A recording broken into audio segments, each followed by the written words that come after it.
10 April 2019 এই দিনটাকে একটা ঐতিহাসিক দিন বানিয়ে দিল স্পেস সায়েন্টিস্টরা। এখন আপনাদেরকে আমি একটা ছবি দেখাতে চলেছি, যেটা বলতে পারেন আজ অবধি তোলা পৃথিবীর সবচেয়ে দামি ছবি। আপনি স্ক্রিনে যেটা দেখতে পাচ্ছেন এটা হচ্ছে একটা রিয়েল ম্যাসিভ ব্ল্যাক হোলের ছবি। স্পেস সায়েন্টিস্টদের খোঁজে বিশ্বব্রহ্মাণ্ডের সবচেয়ে অদ্ভুত জিনিস ব্ল্যাক হোল। এটাকে নিয়ে আজ অব্দি কল্পনাই করা হয়েছে। আধুনিক বিজ্ঞানের রিসার্চ পেপার থেকে শুরু করে হলিউডের মুভি অবধি ব্ল্যাক হোলের অ্যানিমেশন বানানো হয়েছে, কিন্তু আপনি আজ অব্দি যা দেখেছেন ওগুলো সব অ্যানিমেশন, ওগুলো রিয়েল ছিল না। কিন্তু এখন আপনি যে ছবিটা দেখতে পাচ্ছেন এটা একটা সত্যিকারের ব্ল্যাক হোলের রিসেন্টলি তোলা ছবি।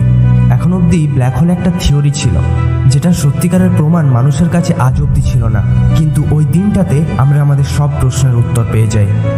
এই ছবিটা তুলতে হরাইজন টেলিস্কোপের 8টা রেডিও বেসড টেলিস্কোপের সাহায্যে তোলা হয়েছে, যেটা পৃথিবীতে বিভিন্ন জায়গাতে রাখা রয়েছে এবং সবগুলোর কোলাবোরেশন করে ছবিটাকে তোলা হয়েছে। এটা হচ্ছে মার্সিয়ার M87 নামক এক গ্যালাক্সির সুপার ম্যাসিভ ব্ল্যাক হোল, যা রয়েছে আমাদের থেকে 53 মিলিয়ন লাইট ইয়ার্স দূরে এবং যার ব্যাস সূর্যের থেকে 650 কোটি গুণ বড়। এখন আপনি হয়তো ভাবছেন যে এই ছবিটা এত ঝাপসা বা ব্লার কেন। ভেবে দেখুন, ব্ল্যাক হোলটি আমাদের থেকে 5,30,00,000 আলোকবর্ষ দূরে। ওই ছবিটাকে তুলতে কি লেভেলে জুম করা হয়েছে আপনি ভাবতেও পারবেন না। সূর্য থেকে আমাদের পৃথিবীতে আলো আসতে প্রায় 8 মিনিট সময় লাগে। তার মানে সূর্য থেকে আমাদের দূরত্ব 8 মিনিট। আলো 1 বছরে যতটা দূরত্ব অতিক্রম করে সেটাকে বলা হয় 1 আলোকবর্ষ। এবার আপনি ভাবতে পারছেন যে এটা 5,30,00,000 আলোকবর্ষ দূরের একটা ব্ল্যাক হোলের ছবি।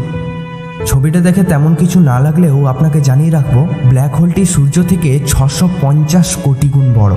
আর ছবিটাতে যেটা মাঝে কালো অংশটা দেখতে পাচ্ছেন, শুধুমাত্র ওটার একদিক থেকে অপর দিকের দূরত্ব প্রায় 2500 কোটি মাইল। আপনি ভাবতে পারছেন যে এটি কত বড় এবং কত ম্যাসিভ। আজ আমরা যে সুপার ম্যাসিভ ব্ল্যাক হোলটাকে দেখতে পাচ্ছি এটা প্রায় আজ থেকে 2 বছর আগেই তোলা হয়েছিল। বৈজ্ঞানিকদের প্রায় 2 বছর সময় লেগে যায় ওটাকে রেন্ডার করে ফাইনাল আউটপুট বার করতে। ইভেন্ট হরাইজন নামে যে 8টি টেলিস্কোপ দিয়ে এই ছবিটাকে তোলা হয়েছে, ওগুলি কোয়ান্টাম ক্লক ইউজ করে সাবধানে ব্ল্যাক হোলটিকে পর্যবেক্ষণ করছিল, কারণ পৃথিবী সবসময় ঘুরতে থাকে। একটা টেলিস্কোপের দ্বারা এক জায়গাতে বেশিক্ষণ ধরে ফোকাস করে থাকা সম্ভব নয়, তাই একটার পর একটা টেলিস্কোপ সবগুলোকে কাজে লাগিয়ে এই ছবিটাকে তোলা হয়েছে। ব্ল্যাক হোল থেকে আসা প্রতিটি ওয়েভলেন্থের ডাটাকে একসাথে কালেক্ট করা হয় এবং ফাইনাল আউটপুট বার করা হয়। আমাদের 8টা টেলিস্কোপ যে ডাটাগুলো কালেক্ট করেছিল ওগুলোকে যদি একসাথে করা হয়, ওগুলোর ফুল সাইজ 1,00,000 গিগাবাইট। আর এত ম্যাসিভ ডাটাকে US ও জার্মানির ল্যাবে একসাথে মিলে রেন্ডার করা হয়, আর ওটার যেটা ফাইনাল আউটপুট ওটাকে আপনারা দেখতে পাচ্ছেন। ভাবুন এই কাজটা করতে কি পরিমাণ পরিশ্রম লেগেছে। আপনাদের জানিয়ে রাখবো, এই কাজটা 200 বিজ্ঞানীর একসাথে পরিশ্রমের ফল। আজ যদি স্টিফেন হকিন্স বেঁচে থাকতেন তাহলে তো এটা সোনায় সোহাগা হতো, কারণ এই মানুষটি নিজের সারা জীবন ব্ল্যাক হোলের খোঁজে লাগিয়ে দিয়েছিলেন।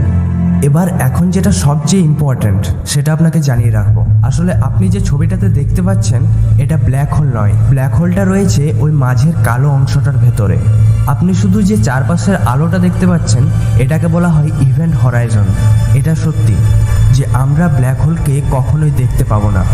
এবার কেন দেখতে পাবো না সেটার কারণ হলো এই, আমরা কোনো জিনিস দেখি সেটার ওপর আলো পড়ে এবং আলোটা সেখান থেকে বিকিরণ হয়ে আমাদের রেটিনাতে আমরা দেখতে পাই। ব্ল্যাক হোল যার গ্র্যাভিটি এতটাই বেশি যে আলোকেও নিজের বাইরে যেতে দেয় না, এমনকি সেখানে সময়েরও কোনো অস্তিত্ব নেই। যেটার উপর আলো পড়তেই পারবে না সেটাকে আমরা দেখতেও পাবো না। তাই আপনি যেটাকে দেখতে পাচ্ছেন এটা শুধু ইভেন্ট হরাইজনটা, যার বিস্তারটাই কোটি কোটি মাইল অবধি। আপনি যদি একবার ইভেন্ট হরাইজন ক্রস করে ব্ল্যাক হোলে প্রবেশ করেন তাহলে আপনি আর কোনো দিন ফিরে আসতে পারবেন না। এবার ভেতরে আপনার সাথে কি অনুভব হবে সেটা কেউ জানে না। 1883 খ্রিস্টাব্দে ইউকের জন মিচেল প্রথম ব্ল্যাক হোল সম্বন্ধে ধারণা দেন। তিনি মহাকাশে একটা অদ্ভুত বস্তু দেখতে পান যা সূর্যের থেকে প্রায় 500 গুণ বড় ছিল আর যেটা থেকে আলো আসছিল না। তখন তিনি এটির নাম দেন ডার্ক স্টার। এরপর 1905 সালে স্যার আলবার্ট আইনস্টাইন তার জেনারেল থিওরি অফ রিলেটিভিটি দিয়ে প্রমাণ করেন যে মহাকাশে সত্যি ব্ল্যাক হোল রয়েছে এবং জন মিচেলের ধারণাটি সুস্পষ্ট হয়। তিনি বলেন যে হালকা বস্তুর কাছে সময় দ্রুত গতিতে চলে এবং ভারী বস্তুর কাছে সময় আস্তে চলে।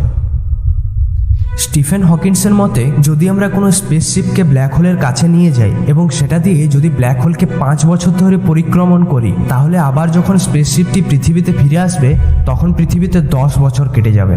তার মানে তারা যখন পৃথিবীতে ফিরে আসবে তখন তারা দেখবে যে পৃথিবীর মানুষেরা তাদের চেয়ে 5 বছরের বেশি বড় হয়ে গেছে। তাই টাইম মেশিন নিয়ে চর্চা করার সময় ব্ল্যাক হোলের কথা আসেই। ব্ল্যাক হোলের ভেতরে কি রয়েছে বিজ্ঞানীরা আজ অবধি জানতে পারেনি। তাদের মতে ব্ল্যাক হোলের কেন্দ্রে এর সমস্ত ভর জমা হয়, যেটাকে সিঙ্গুলারিটি বলা হয়। এবার সিঙ্গুলারিটি জিনিসটা কি সেটাকে কেউ জানে না। এবার আপনাকে জানিয়ে রাখবো ব্ল্যাক হোল সাধারণত 2 প্রকারের হয়। এক, স্টেলার মাস ব্ল্যাক হোল, যেগুলি হয় সূর্যের থেকে প্রায় অনেক গুণ বড়। যখন সূর্যের চেয়ে কয়েক গুণ বড় নক্ষত্রের মৃত্যু ঘটে তখন এই ধরনের ব্ল্যাক হোলে পরিণত হয়। এই নক্ষত্রগুলির মধ্যে প্রচুর পরিমাণ হাইড্রোজেন থাকে। নিউক্লিয়ার ফিউশনের মাধ্যমে এগুলি হিলিয়ামে পরিণত হয়। এর জন্যই প্রচুর পরিমাণে তাপ, আলো ও রেডিয়েশন নির্গত হয়, তাই আমরা নক্ষত্রদের আলোকিত দেখতে পাই। সব নক্ষত্রেরই রেডিয়েশন ও গ্র্যাভিটি একে অপরের বিপরীত। এর জন্যই নক্ষত্রটির ভারসাম্য বজায় থাকে। যেসব নক্ষত্র সূর্যের চেয়ে প্রায় অনেক গুণ বড়, সেসব নক্ষত্রের কেন্দ্রের প্রচণ্ড হিটের ফলে যে আয়রন থাকে সেগুলি কেন্দ্রে কেন্দ্রীভূত হয় এবং সেটা থেকে কোনো এনার্জি নির্গত না হওয়াতে ভারসাম্যটা নষ্ট হয়। এর ফলে সেকেন্ডেরও কম সময়ে নক্ষত্রটির মধ্যে বিস্ফোট হয়ে যায়, যেটাকে বলা হয় সুপারনোভা। এবং গ্র্যাভিটির জন্য সমস্ত ভর এক জায়গাতে কেন্দ্রীভূত হতে থাকে এবং একটা ব্ল্যাক হোলে পরিণত হয়। আরেক রয়েছে সুপার ম্যাসিভ ব্ল্যাক হোল। এই ব্ল্যাক হোলটি কিভাবে উৎপত্তি হয় তা এখন অবধি জানা যায়নি, কিন্তু প্রতিটি গ্যালাক্সির মাঝেই এরকম ধরনের একটা করে ব্ল্যাক হোল থাকে। আমাদের মিল্কি ওয়ের কেন্দ্রে যে ব্ল্যাক হোলটা রয়েছে তার নাম সেজিটেরিয়াস এ, যা পৃথিবী থেকে প্রায় 26,000 আলোকবর্ষ দূরে। ব্ল্যাক হোলের ভর কতটা বেশি হয় আপনি এটাতে বুঝতে পারবেন। আপনি যদি পুরো পৃথিবীটাকে কম্প্রেস করে একটা মোটরের দানার আকারে বানাতে পারেন তাহলেও এটা একটা ব্ল্যাক হোলে পরিণত হবে। এবার যে ব্ল্যাক হোলটি আপনি দেখলেন এর ব্যাস সূর্য থেকে প্রায় 6.5 বিলিয়ন গুণ বড়। এর গ্র্যাভিটিটা কীরকম হবে মানুষের কল্পনার বাইরে। ব্ল্যাক হোল নিয়ে অনেক মানুষই অনেক তথ্য দিয়েছে। অনেকে বলে ব্ল্যাক হোল যেমন সব কিছু গ্রাস করে নেয়, ব্ল্যাক হোলের অপর দিকে রয়েছে হোয়াইট হোল, যা সব কিছুই সৃষ্টি করছে। অনেক বিজ্ঞানীদের মতে ব্ল্যাক হোল ও হোয়াইট হোল মিলে তৈরি করে ওয়ার্ম হোল, যার দ্বারা আমরা অন্য ডাইমেনশনে প্রবেশ করতে পারি। যদিও হোয়াইট হোলের কনসেপ্টটা সম্পূর্ণ কাল্পনিক এবং এটির বাস্তব প্রমাণ এখনও পাওয়া যায়নি। ব্ল্যাক হোল নিজের আশেপাশের সব কিছুকেই গ্রাস করে নেয়। আপনি হয়তো পৃথিবীতে এখন সুখে শান্তিতে বেঁচে আছেন, কিন্তু এটা হতে পারে এখন আমাদের মতো কোনো গ্রহ বা নক্ষত্র ব্ল্যাক হোলের গ্রাসের মুখে। আপনি যদি এই ধরনের আরও রহস্যময় ভিডিও পেতে চান তাহলে প্লিজ এই চ্যানেলটাকে সাবস্ক্রাইব করুন। আর ভিডিওটি যদি এখন অবধি ভালো লেগে থাকে তাহলে লাইক ও শেয়ারের অনুরোধ রইল। অ্যান্ড ফাইনালি ধন্যবাদ।